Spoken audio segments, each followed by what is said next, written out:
리서치 뷰의 안일원 대표님을 모시겠습니다.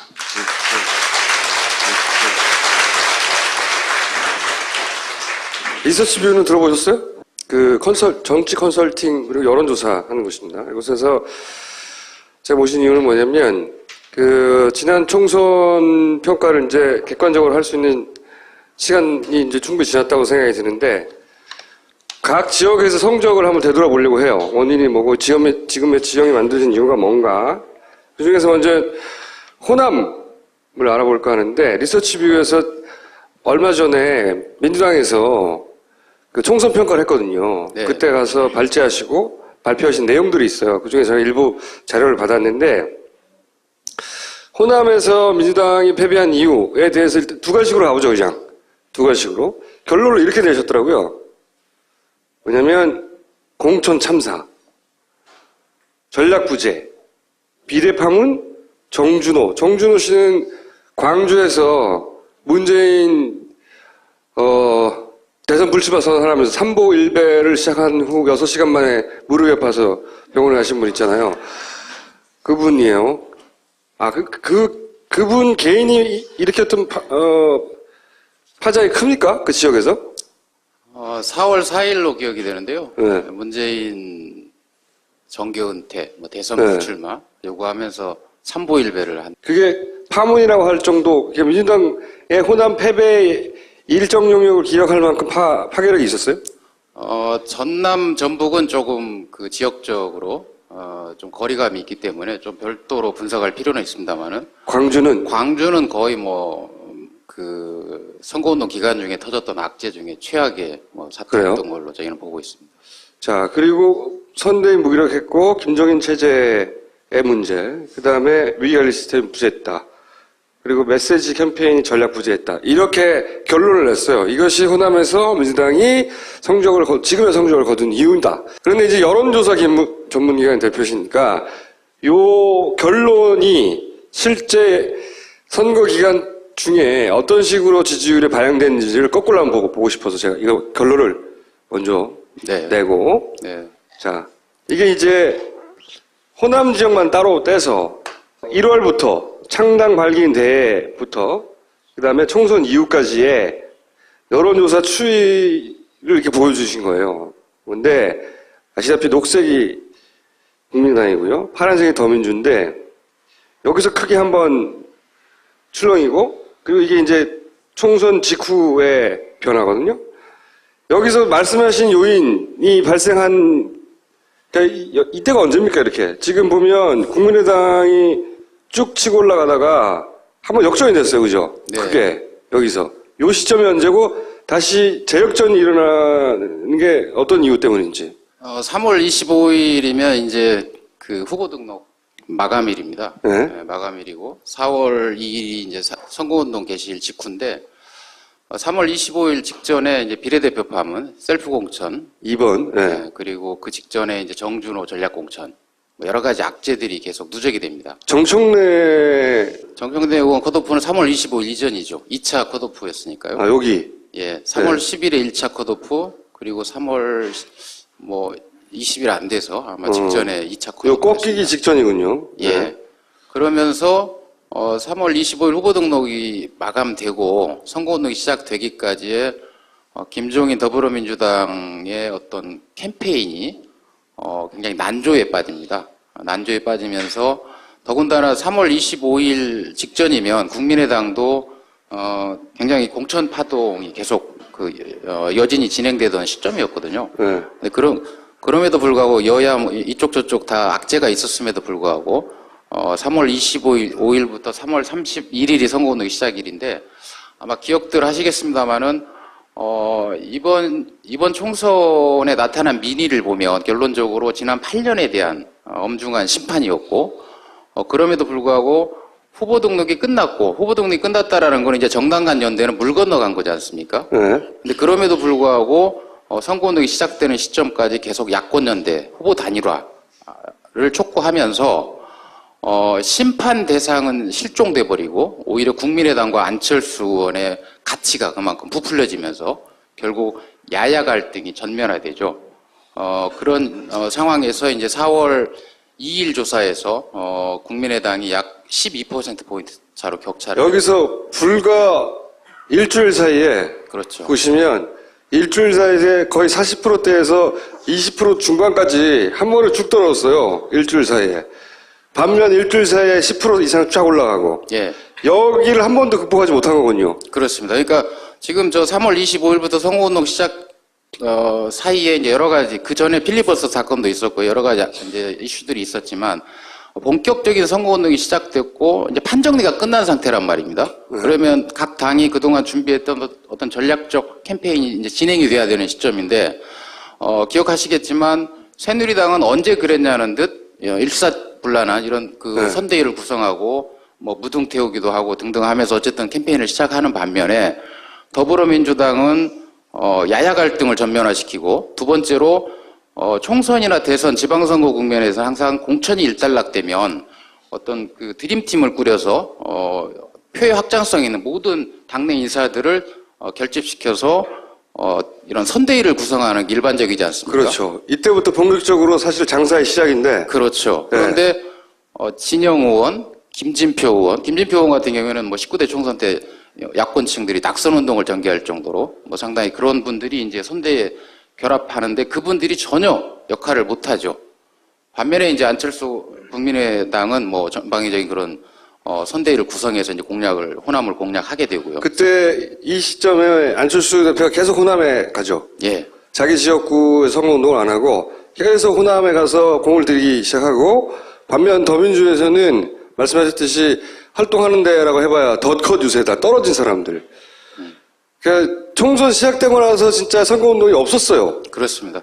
더민주에서는. 그러니까 뭐 여러 가지 이제 그 크고 작은 이슈들이 선거에 영향을 미칠 수밖에 없지만 가장 큰 요인을 꼽는다면 전략적 리더십이 전무했다. 전략적 리더십이 없었다. 그렇습니다. 그러니까 큰 그림이 있어야 되고 그리고 선거라는 게 이번 총선을 저는 개인적으로 경험을 하면서 대한민국의 역동성을 다시 한번 확인한 2002년 대선 이후에 오랜만에 정말 다시 한번 확인한 그런 계기로 저는 기억을 하게 됐는데요. 선거라는 게 우리 일정표, 우리 계획대로 선거가 흘러가지 않거든요. 선거라는 건 상대가 있기 때문에 새누리당도 있고 국민의당도 있고 따라서 수많은 이런 변수, 이슈들이 이제 불거지는데 그때마다 당이 정말 그런 일관성이나 전략적 리더십을 발휘해서 순발력 있게 그런 국면 전환을 해나가야 되는데 이번에는 그런 어떤 밑그림조차 없었다. 그리고 예를 들면 전략공천이라는 게 정준호 후보가 전략공천되고 광주에서 희화화됐던 게 뭐냐면 정대철 의원 아들이 전략공천됐다. 그러니까 정준호가 누군지도 모르는 사람이 갑자기 전략공천되면서 정호준이잖아요. 네, 그러니까 정호준 의원이 이제 정대철 의원 친자인데 정준호 후보가 전략공천되면서 도대체 듣보잡한 사람이 갑자기 전략공천이 되고 광주에 유일하게 현역으로 남아있던 분이 이제 강기정 의원인데 그분은 또 컷오프 되고 이런 상황에서 굉장히 광주 민심이 요동을 칩니다. 그런데 예를 들면 3월 25일 전에 그런 주요한 사건 사고들이 있었는데 그게 3월 25일 이후에 저게 여론에 반영되는 거는 우리가 여론조사를 하게 되면 타임 렉이라는 표현이 있습니다. 통계학적 용어로. 그래서 어떤 주요한 사건 사고가 터졌지만 그게 바로 여론에 반영되지는 않거든요. 일정한 시간이 흘러야. 그렇죠. 사람들하고 얘기도 해보고 그렇죠. 또 어떻게 생각해 뭐 예. 물어보고 하다 보면 며칠 걸리죠. 그렇죠. 예를 들면 컴퓨터가 버벅될 때 우리가 렉 걸렸다고 하잖아요. 그런 비슷한 양상인데 어쨌든 그 여론이 확산되고 숙성되는 과정이 약간의 이제 인터벌이 필요한데 그런 것들이 바로 후보 등록 이후에 본격적으로 예를 들면 그러니까 3월 25일 날 꺾였지만 3월 25일 꺾기 이전에 며칠 동안 벌어졌던 일이 축적돼서 그렇죠. 그런 누적된 것들이 일주일 동안의 캠페인 정말 어처구니없는 그런 캠페인과 연계되면서 결국 호남 민심이 급격히 이제 이반되기. 선거 전략이 없었다, 잘 못했다는 건데 그러면은 호남에서 선거운동만 잘했으면 더불어민주당이 성적이 괜찮을 수 있었다 그 얘기인가요? 그렇습니다. 자, 그러면은 그 평가는 약간 배치가 되는 평가가 있잖아요. 호남에서 더불어민주당이 오랫동안 사실상 지역의 여당으로서 기득권 세력이었고 거기에 대한 심판 여론들이 밑바닥에 쫙 깔려 있었다. 그게 주요한 페인 중에 하나다. 여기에 대해서는 어떻게 생각하세요? 근데 그 말도 일리도 있지만 그건 결과론이라고 보는 게 한편으로는 왜냐하면 불과 일주일 전에 여론은 지금 받은 것보다 훨씬 더 큰 격차로 뒤집어져 있었어요. 네. 민주당이 이만큼. 그러니까 민주당이 오랫동안 민주당을 심판하라고 하는 정서가 밑에 있고 실망이 베이스에 깔려 있었다. 그것만으로 설명하려면 민주당이 계속 바닥에 깔려 있어야 되는데 네. 여기 보면은 계속 누구를 지지할지 결론을 내지 못하고 왔다 갔다 했었거든요. 그러다가 요 선거가 들어가는 그 국면에서 뒤집어진 채 한 번도 역전하지 못한 채 굳어져 버렸단 말이죠. 그러니까 항상 그 선거의 지지율 추이를 보면요. 시속겜입니다. 우리가 비근한 예로 2011년 10월 서울시장 보궐선거가 있었지 않습니까? 저희가 이제 10월 3일, 박영선, 박원순 두 분 단일화까지 저희가 그런 전략을 책임지고 있다가 이제 통합선대위 들어오면서 제가 물러났는데, 그 당시에 기억하시겠지만, 마지막 공표조사 시점에, 저희가 마지막 이제 오마이뉴스하고 그때 정례조사를 할 때인데, 박원순 후보가 1.6%포인트 밀렸다라고 마지막 공표조사를 내보냈어요.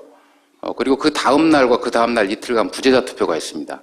부재자 투표의 속성이 전통적으로 야권 몰표가 나오는 집단인데, 박원순 후보가 48개 지역구에서 무려 11.2%포인트 대패를 했습니다. 부재자에서. 그 판은 엎어진 게 맞는 겁니다. 저희가 볼 때는. 그게 무슨 얘기냐면 그 직전에 새누리당의 십자포화가 이어지면서 박원순 후보를 협찬 인생으로 낙인을 찍습니다. 그러면서 저희가 계속 일간 조사를 진행할 때인데 강남도 아니고 강북이 먼저 무너집니다. 그러니까 우리 야권층 리버럴들이 특히 도덕성이나 이런 겉과 속이 좀 다른 면모를 보게 되면 굉장히 급격하게 어떤 민심이 이제 출렁거리는 건데 방금 우리 이제 김 기자님 말씀하신 것처럼 예를 들면 민주당에 대한 그러니까 호남의 일당 독재를 수십 년 동안 해왔던 그리고 그러면서 지방선거에 어처구니없는 공천들이 남발되면서 지자체도 지금 굉장히 위기를 겪을 정도의 그런 상황이 되어 있는 상태에다가 반문 정서가 있죠. 그런데 국민의당이 창당되고 대부분의 현역 의원들이 탈당할 때 이미 또는 반더민주 성향, 반노 성향은 이미 갈 사람들은 가 있는 상황인 거죠.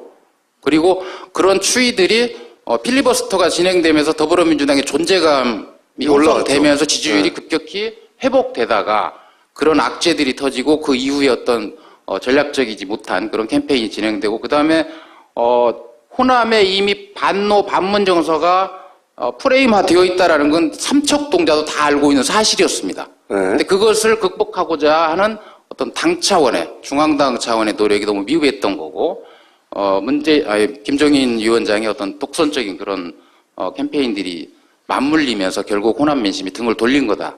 사실 그 팩트가 사실이 아니어도 일단 프레임화 되면 상징이 되면 팩트로는 해체가 안 되는 거예요, 어차피. 근데 그런 게 존재하는데 민주당에서는 그걸 좀 대응을 제대로 못했다. 예.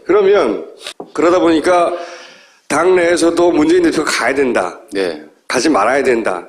그 사이에 더 떨어졌어요. 오히려 계속 떨어져 하다가 그래서 두 번 방문했습니다. 그러면 내가 궁금한 것은 문재인 전 대표의 방문의 효과가 있긴 있었는지 네. 혹은 가지 말라는 것 중 이유 중에 하나는 역풍이 분다는 거였거든요. 그것이 여론에 미친 영향은 어떻습니까?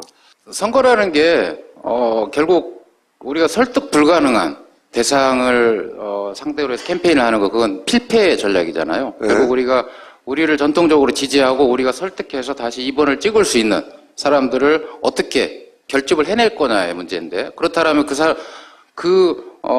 더민주를 지지하거나 더민주를 지지할 가능성이 높은 사람들을 누가 과연 효과적으로 결집해낼 거냐의 문제인데 방금 우리 총수님 말씀하셨지만 이미 제 기억으로 4월 8일 날 아마 문재인 전 대표가 1차 방문을 한 걸로 네. 기억을 하는데요.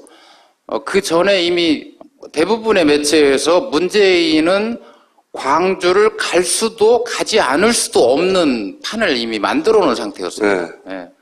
어쨌든 그런 이제 프레임이 계속 작동하다 보니까 호남 유권자들 입장에서는 지지층 입장에서는 짜증이 나죠. 그렇죠. 야권층들이 저희가 보는 야권층의 시대 정신은 뭐냐면 힘을 합쳐서 지난 8년에 대해서, 어처구니없는 8년에 대해서 제대로 심판을 해달라. 당신들이 그런 판을 짜면 우리가 심판할 준비가 되어 있다라는 것이 중앙선관 유권자 인식조사나 각 기관들의 투표 의향 조사를 보면 출구조사에서도 그런 단서들이 나오지 않습니까? 젊은 층의 투표율이 상당히 높아진 것들이 나오잖아요. 그런데 이미 반노, 반문, 반민주적 성향을 갖고 있는 분들은 이미 국민의당이 창당되면서 그쪽으로 흡수될 사람들은 이미 흡수되어 있는 상태였다라는 거죠.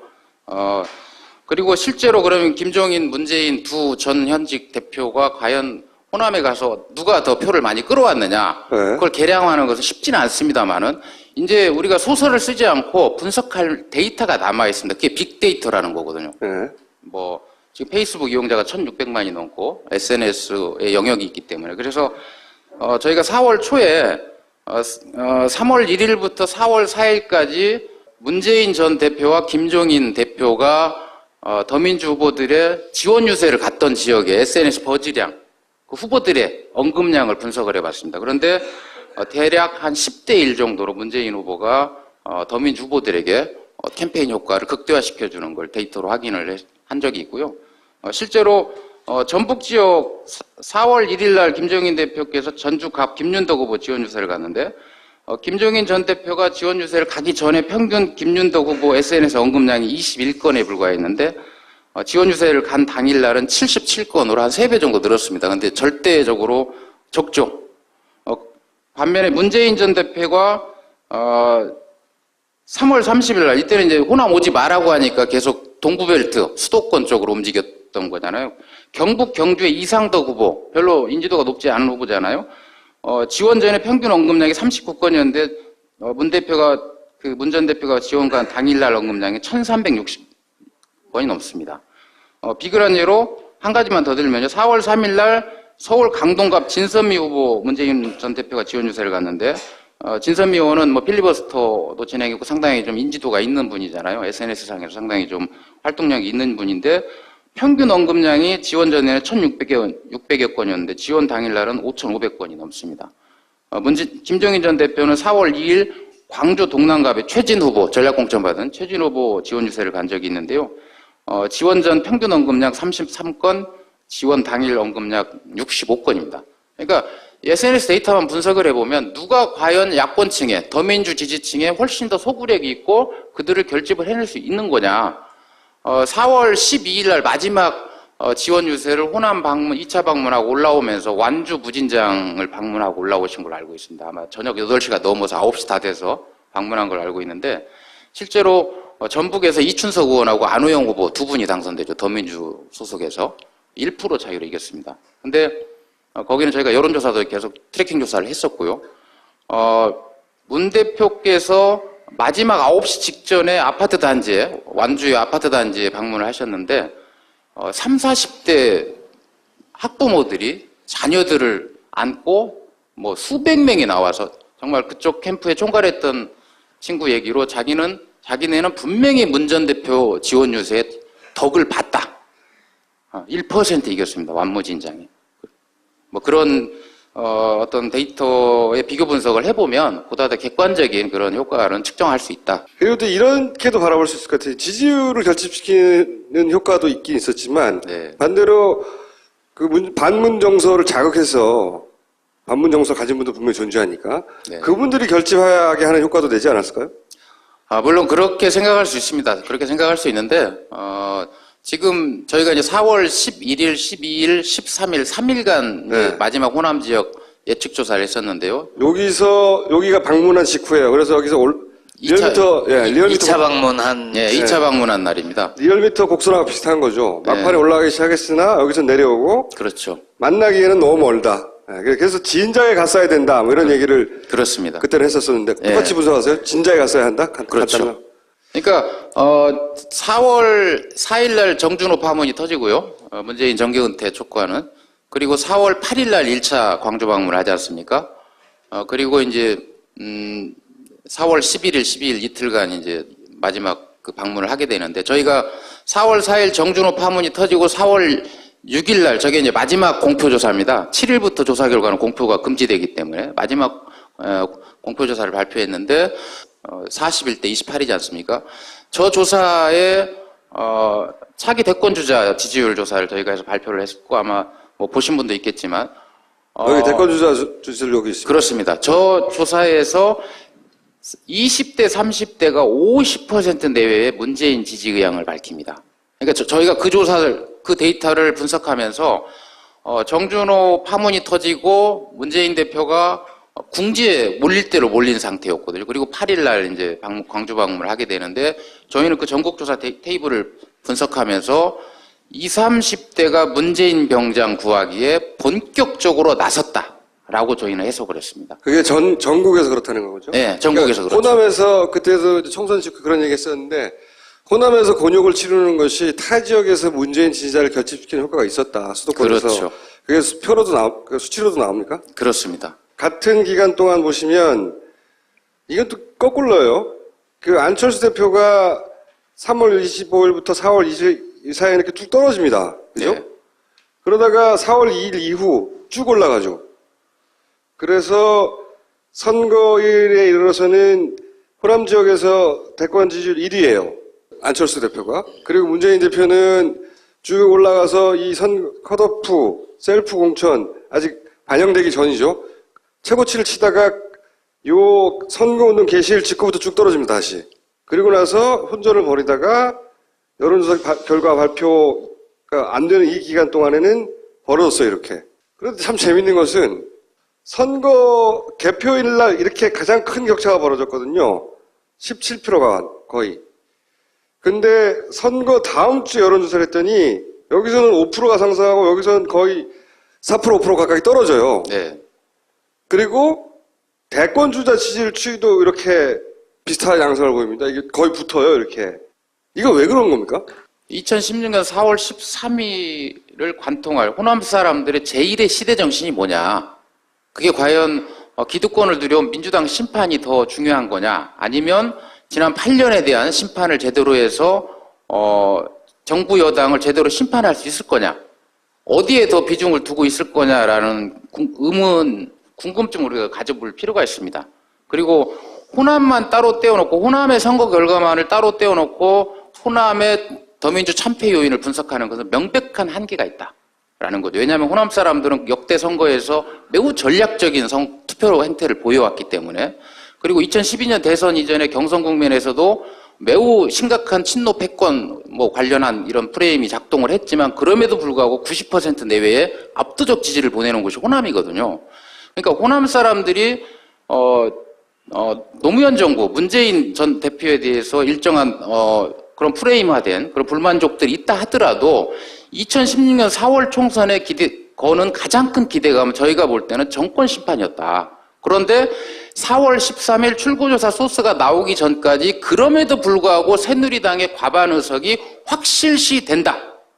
그렇다면 이런 상황에서도 우리 호남에서 저 미운 정이 들대로 든 기호 2번을 찍어줘야 되겠느냐라는 딜레마에 빠지지 않을 수가 없었을 것이다라는. 그러니까 이런 말씀이신가요? 지금 총선 직전의 여론조사가 대부분 새누리당 압승, 예. 새누리당 과반, 그것도 180석 이상 이런 얘기가 나오고 그것이 계속 유포되고 있는데 그렇다면 우리가 민주당을 열심히 지지하는 것만으로 부족하니 2순위인 일단 민주당 심판이라도 확실히 해야 되겠다. 그렇죠. 이렇게 옮겨갔다는 건가요? 그렇습니다. 그러니까 만약에 선거일 직전 당이 위기관리를 잘 해서 무슨 소리냐 새누리 과반은 절대 없다 이 엄중한 상황에 그런 어떤 캠페인 전략 또 그걸 뒷받침할 만한 그런 어떤 소스들을 언론에 집중적으로 전략적으로 언론 플레이를 해서 그런 기정사실화를 일정 부분 흐트러뜨려 놓을 수 있다라면 호남이 이렇게 세석을 제외한 나머지 전 지역이 무너지지는 않았을 것이다라는 거죠. 그리고 그 개표 결과를 보고 나서는 왜 오히려 자신들이 지지했던 국민의당의 지지율이 아무것도 안 했는데 떨어진 겁니까? 그리고 아무것도 안 했는데 민주당은 왜 올라간 거죠? 그럼에도 불구하고 지금 더민주가 비호남 지역의 그 압승을 토대로 특히 수도권 같은 경우에 압승을 했지 않습니까? 그래서 123석으로 제1당이 됐고 그 뒤에 들려온 호남 사람들의 이러저러한 여론들 중에 하나가 도대체 지금 우리가 뭔 짓을 한 거냐 라는 당혹감에 휩싸였다라는 거죠. 더민주가 제1당이 될 생각은 꿈에도 우리가 누구도 생각을 못했던 거고, 수도권에서 이런 정말 대승을 거두리라고는 그 누구도 생각을 못했던 거고, 더민주 자신도 몰랐던 거예요. 호남 사람은 당연히 더 몰랐고, 이 발제 자료에 포함이 되어 있습니다만은 정말 광주 전남의 가장 전통 정론지라고 하는 매체가 20일 동안 보도한 자료 내용을 광주일보요? 정말 전 놀랬습니다. 광주일보. 제가 네. 광주일보 얘기한 거예요. 도대체 잘했어요. 중앙당이나 광주시당은 20일 동안 뭐 한 거냐.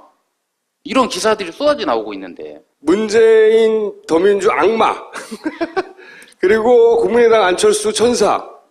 진짜예요. 그 정도 수준으로 완전히 이분법으로 내내 보도하는 것도. 아니, 저는 조중동을 보는 걸로 착각했습니다. 조중동보다 더해요. 제가 보기엔 조중동도 선거 당일날 특정 정당을 찍으라고 사설 쓰진 않아요. 저런 신문 제목은 방금 앞에 거 한번 웃겨가지고 거세지른 녹색 돌풍 딱딱딱하고 권은희 송기석 후원의 신문 광고 게재 여기 4월 7일이요. 어떻게 저런 게 일면에 나갈 수가 있죠? 부산은 전재수, 경남 김경수 정도 해볼 만하다. 이겁니다. 그러니까 이런 보도를 계속 접한 호남 사람들이 이번 총선에 대해서 제1의 기대감, 시대 정신이 뭐냐?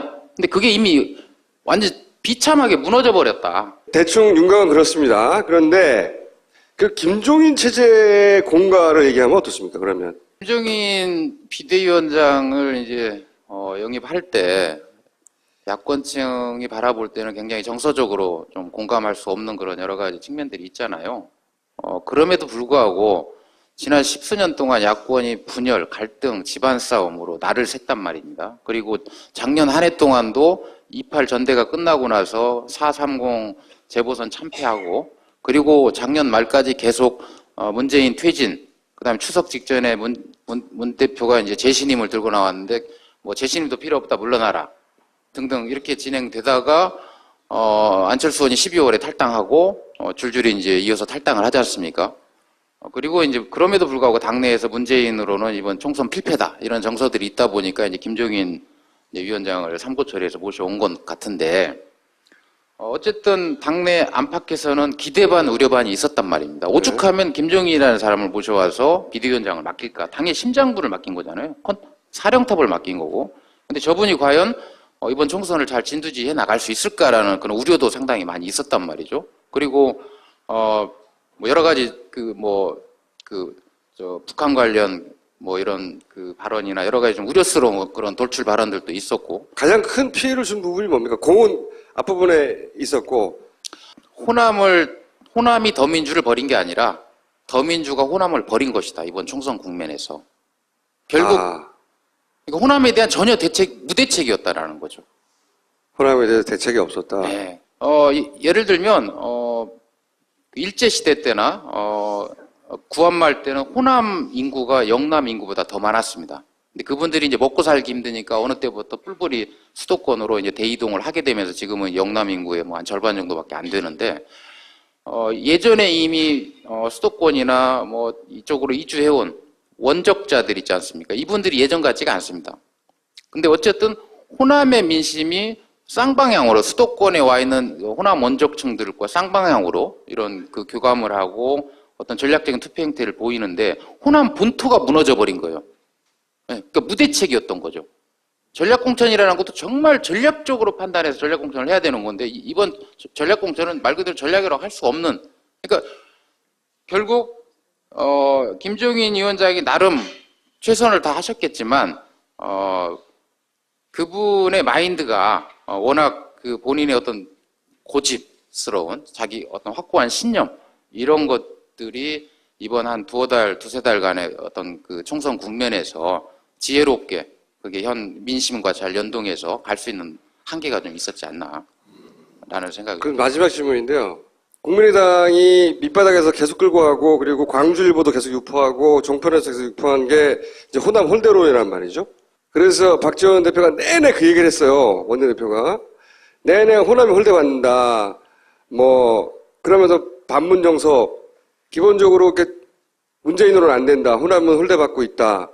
이 프레임을 끊임없이 얘기했단 말이죠. 그걸 이제 종편이 재생산하고, 그리고 네. 이번 선거 내내 사실 그 프레임 안에서 국민의당이 움직였는데, 여기에 대해서 전혀 대응을 못했단 말이죠. 예, 예. 지금 문재인 대표 쪽에서도 대단히 안일했어요. 앞으로 어떻게 해야 되는 겁니까? 결자 해지해야 됩니다.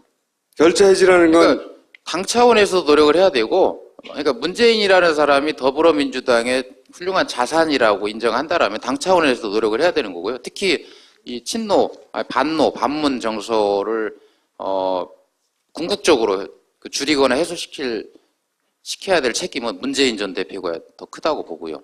본인이 그걸 퍼뜨린 게 아니고 그게 사실이 아니라 할지라도 그렇습니다. 어쨌든 그 사실 아닌데 뭐 하고 손 놓는 게 전략이 될 수는 없잖아요, 그죠? 네, 그러니까 문재인 전 대표가 이제 2012년 총선 때 이제 공식적으로 정계 입문을 하신 거지 않습니까? 그리고 대선 치르고 대선 패배하고 작년 28 전대 사이에 좀 그런 노력들이 더 있었으면 좋았을 텐데 그런 것들이 좀 소홀했던 것 같고요.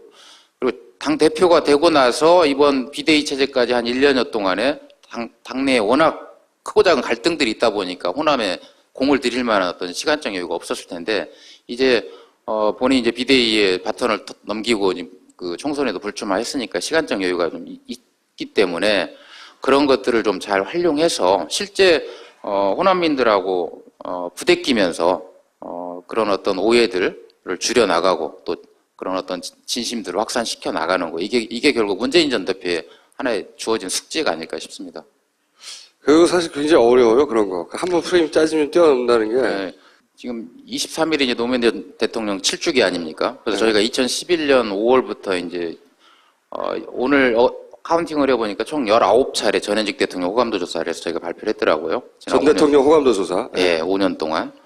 박근혜 대통령 취임 이전까지는 이제 박정희 전 대통령이 강세를 보였었습니다. 전국적으로요. 전국적으로도 그렇고, 네, 호남에서도 그렇고. 호남에서는 계속 노무현 대통령이 선두입니다.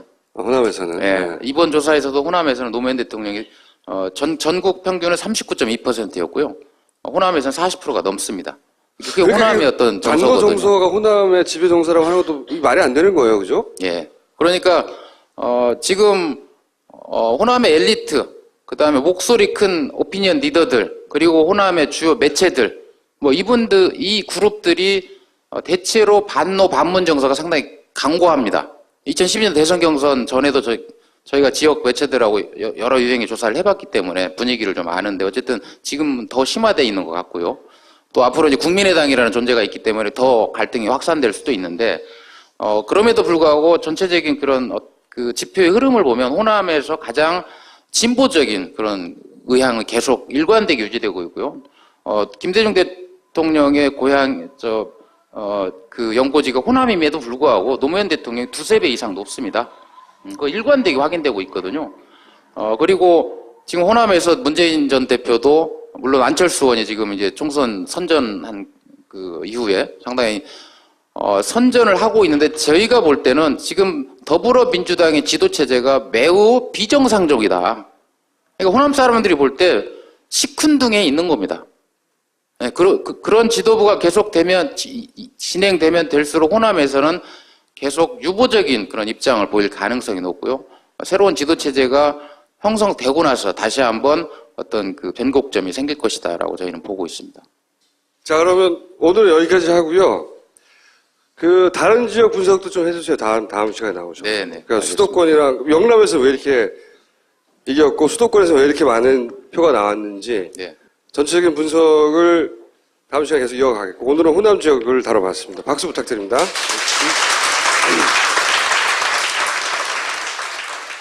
짠다고 다 즙이 아닙니다. 건강한 즙, 맛있는 즙.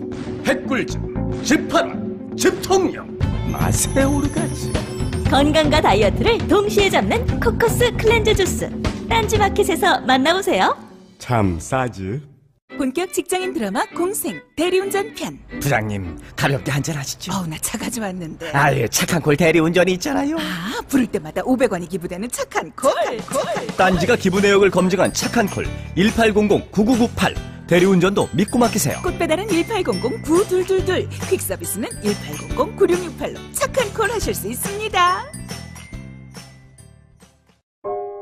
우리는 생각했습니다. 실외는 가까운 곳에 있다고. 우리가 파는 것은 음료 몇 잔일지 모르지만 거기에 담겨 있는 것이 정직함이라면 세상은 보다 건강해질 것입니다. 그래서 아낌없이 담았습니다. 평산네이처 아로니아 친. 지금 딴지마켓에서 구입하십시오. 훨씬 더 큰 격차로 뒤집어져 있었어요. 네. 민주당이 이만큼.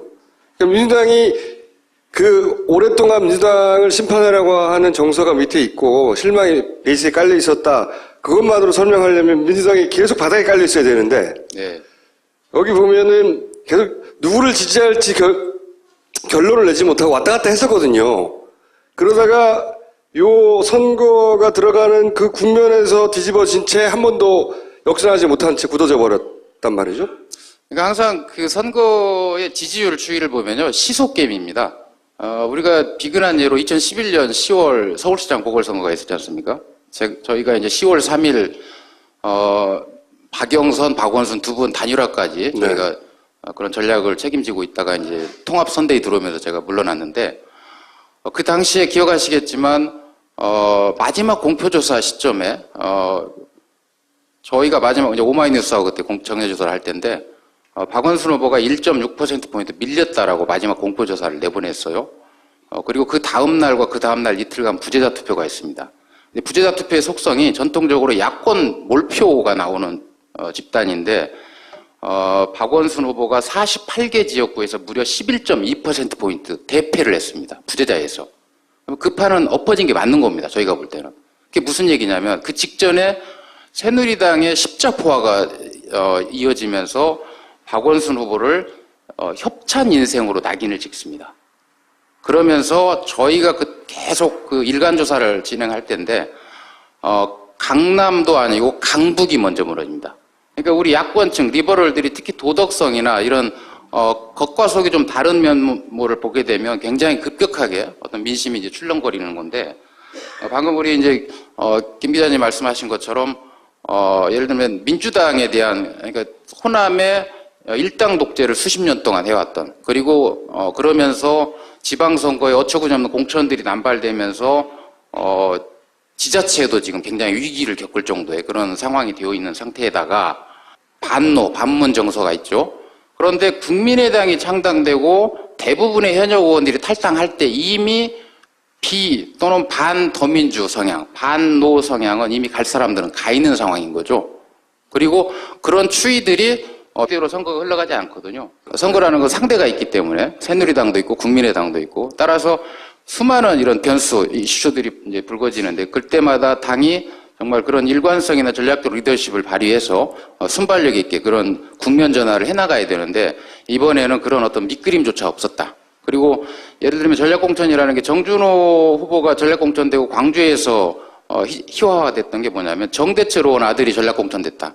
그러니까 정준호가 누군지도 모르는 사람이 갑자기 전략공천되면서 정호준이잖아요. 네. 그러니까 정호준 의원이 이제 정대철 의원 친자인데 정준호 후보가 전략공천되면서 도대체 듣보잡한 사람이 갑자기 전략공천이 되고 광주에 유일하게 현역으로 남아있던 분이 이제 강기정 의원인데 그분은 또 컷오프 되고 이런 상황에서 굉장히 광주 민심이 요동을 칩니다. 그런데 예를 들면 3월 25일 전에 그런 주요한 사건 사고들이 있었는데 그게 3월 25일 이후에 저게 여론에 반영되는 거는 우리가 여론조사를 하게 되면 타임렉이라는 표현이 있습니다. 통계학적 용어로. 그래서 어떤 주요한 사건 사고가 터졌지만 그게 바로 여론에 반영되지는 않거든요. 일정한 시간이 흘러야. 그렇죠. 사람들하고 얘기도 해보고 그렇죠. 또 어떻게 생각해 뭐 예. 물어도 하다 보면 며칠 걸리죠. 그렇죠. 예를 들면 컴퓨터가 버벅될 때 우리가 렉 걸렸다고 하잖아요. 그런 비슷한 양상인데 어쨌든 그 여론이 확산되고 숙성되는 과정이 약간의 이제 인터벌이 필요한데 그런 것들이 바로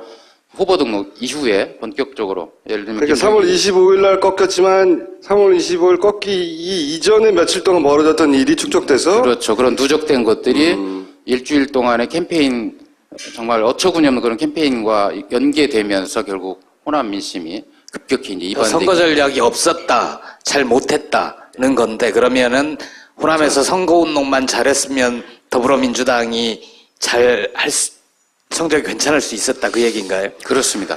자, 그러면은 그 평가는 약간 배치가 되는 평가가 있잖아요.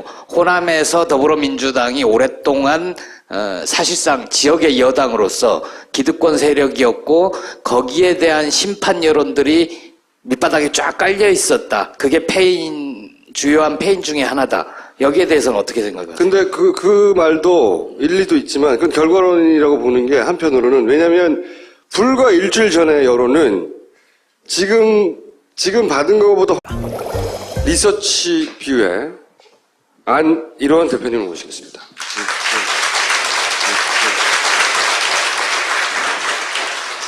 리서치 뷰는 들어보셨어요? 정치 컨설팅 그리고 여론조사 하는 곳입니다. 이곳에서 제가 모신 이유는 뭐냐면, 지난 총선 평가를 이제 객관적으로 할 수 있는 시간이 이제 충분히 지났다고 생각이 드는데, 각 지역에서 성적을 한번 되돌아보려고 해요. 원인이 뭐고, 지금의 지형이 만들어진 이유가 뭔가. 그 중에서 먼저 호남을 알아볼까 하는데, 리서치뷰에서 얼마 전에 민주당에서 총선 평가를 했거든요. 네. 그때 가서 발제하시고 발표하신 내용들이 있어요. 그 중에 제가 일부 자료를 받았는데, 호남에서 민주당이 패배한 이유에 대해서 일단 두 가지식으로 가보죠, 그냥. 두 가지식으로. 결론을 이렇게 내셨더라고요. 왜냐면, 공천 참사, 전략 부재, 비례파문, 정준호 씨는 광주에서 문재인, 대선 불출마 선언하면서 삼보 일배를 시작한 후 6시간 만에 무릎이 아파서 병원에 가신 분 있잖아요. 그분이에요. 그분 개인이 일으켰던 파장이 큽니까? 그 지역에서? 4월 4일로 기억이 되는데요. 네. 문재인 정계 은퇴, 대선 네. 불출마 요구하면서 삼보일배를 한. 그게 파문이라고 할 정도, 민주당의 호남 패배의 일정 영역을 기억할 만큼 파괴력이 있었어요? 전남, 전북은 조금 지역적으로 좀 거리감이 있기 때문에 좀 별도로 분석할 필요는 있습니다만은, 광주는 거의 선거운동 기간 중에 터졌던 악재 중에 최악의 사태였던 걸로 저희는 보고 있습니다. 자, 그리고 선대위 무기력했고, 김정인 체제의 문제, 그 다음에 위기관리 시스템이 부재했다. 그리고 메시지 캠페인이 전략 부재했다. 이렇게 결론을 냈어요. 이것이 호남에서 민주당이 지금의 성적을 거둔 이유다. 그런데 이제 여론조사 전문기관 대표시니까 요 결론이 실제 선거 기간 중에 어떤 식으로 지지율에 반영됐는지를 거꾸로 한번 보고 싶어서 제가 이거 결론을 먼저 내고. 네. 자, 이게 이제 호남 지역만 따로 떼서 1월부터 창당 발기인 대회부터 그다음에 총선 이후까지의 여론조사 추이를 이렇게 보여주신 거예요. 그런데 아시다시피 녹색이 국민당이고요, 파란색이 더민주인데 여기서 크게 한번 출렁이고, 그리고 이게 이제 총선 직후의 변화거든요. 여기서 말씀하신 요인이 발생한, 그러니까 이때가 언제입니까? 이렇게 지금 보면 국민의당이 쭉 치고 올라가다가 한번 역전이 됐어요. 그죠? 네. 크게 여기서 요 시점이 언제고 다시 재역전이 일어나는 게 어떤 이유 때문인지. 3월 25일이면 이제 후보 등록 마감일입니다. 네. 네, 마감일이고 4월 2일이 이제 선거운동 개시일 직후인데, 3월 25일 직전에 이제 비례대표 파문, 셀프 공천 2번. 네. 네, 그리고 그 직전에 이제 정준호 전략 공천, 여러 가지 악재들이 계속 누적이 됩니다. 정청래 의원 컷오프는 3월 25일 이전이죠. 2차 컷오프였으니까요. 여기. 예, 3월 네. 10일에 1차 컷오프, 그리고 3월 20일 안 돼서 아마 직전에 2차 컷오프. 요 꺾이기 직전이군요. 예. 네. 그러면서 3월 25일 후보 등록이 마감되고 선거운동이 시작되기까지의 김종인 더불어민주당의 어떤 캠페인이 굉장히 난조에 빠집니다. 난조에 빠지면서 더군다나 3월 25일 직전이면 국민의당도 굉장히 공천 파동이 계속 여진이 진행되던 시점이었거든요. 네. 근데 그럼에도 불구하고 여야 이쪽 저쪽 다 악재가 있었음에도 불구하고 3월 25일부터 3월 31일이 선거운동 시작일인데, 아마 기억들 하시겠습니다만은 이번 총선에 나타난 민의를 보면 결론적으로 지난 8년에 대한 엄중한 심판이었고, 그럼에도 불구하고 후보 등록이 끝났고 후보 등록이 끝났다라는 건 이제 정당 간 연대는 물 건너간 거지 않습니까? 네. 근데 그럼에도 불구하고 선거 운동이 시작되는 시점까지 계속 야권 연대 후보 단일화를 촉구하면서 심판 대상은 실종돼 버리고 오히려 국민의당과 안철수 의원의 가치가 그만큼 부풀려지면서 결국 야야 갈등이 전면화되죠. 그런 상황에서 이제 4월 2일 조사에서 국민의당이 약 12%포인트 차로 격차를 여기서 불과 일주일 사이에 그렇죠. 보시면 일주일 사이에 거의 40%대에서 20% 중반까지 한 번에 쭉 떨어졌어요. 일주일 사이에. 반면 일주일 사이에 10% 이상 쫙 올라가고 예. 여기를 한 번도 극복하지 못한 거군요. 그렇습니다. 그러니까 지금 저 3월 25일부터 선거운동 시작 사이에 이제 여러 가지 그 전에 필리버스터 사건도 있었고 여러 가지 이제 이슈들이 있었지만 본격적인 선거운동이 시작됐고 이제 판정리가 끝난 상태란 말입니다. 그러면 각 당이 그동안 준비했던 어떤 전략적 캠페인이 이제 진행이 돼야 되는 시점인데 기억하시겠지만 새누리당은 언제 그랬냐는 듯 일사불란한 이런 그 선대위를 구성하고 뭐 무등 태우기도 하고 등등 하면서 어쨌든 캠페인을 시작하는 반면에 더불어민주당은 야야 갈등을 전면화시키고 두 번째로 총선이나 대선, 지방선거 국면에서 항상 공천이 일단락되면 어떤 그 드림팀을 꾸려서 표의 확장성 있는 모든 당내 인사들을 결집시켜서 이런 선대위를 구성하는 게 일반적이지 않습니까? 그렇죠. 이때부터 본격적으로 사실 장사의 시작인데 그렇죠. 네. 그런데 진영 의원, 김진표 의원 같은 경우에는 뭐 19대 총선 때 야권층들이 낙선 운동을 전개할 정도로 뭐 상당히 그런 분들이 이제 선대에 결합하는데 그분들이 전혀 역할을 못하죠. 반면에 이제 안철수 국민의당은 뭐 전방위적인 그런 선대위를 구성해서 이제 호남을 공략하게 되고요. 그때 이 시점에 안철수 대표가 계속 호남에 가죠. 예, 자기 지역구 선거운동을 안 하고 계속 호남에 가서 공을 들이기 시작하고 반면 더민주에서는 말씀하셨듯이 활동하는 데라고 해봐야 덧컷 유세다. 떨어진 사람들. 그러니까 총선 시작되고 나서 진짜 선거운동이 없었어요. 그렇습니다. 더민주에서는. 그러니까 뭐 여러 가지 이제 그 크고 작은 이슈들이 선거에 영향을 미칠 수밖에 없지만 가장 큰 요인을 꼽는다면 전략적 리더십이 전무했다.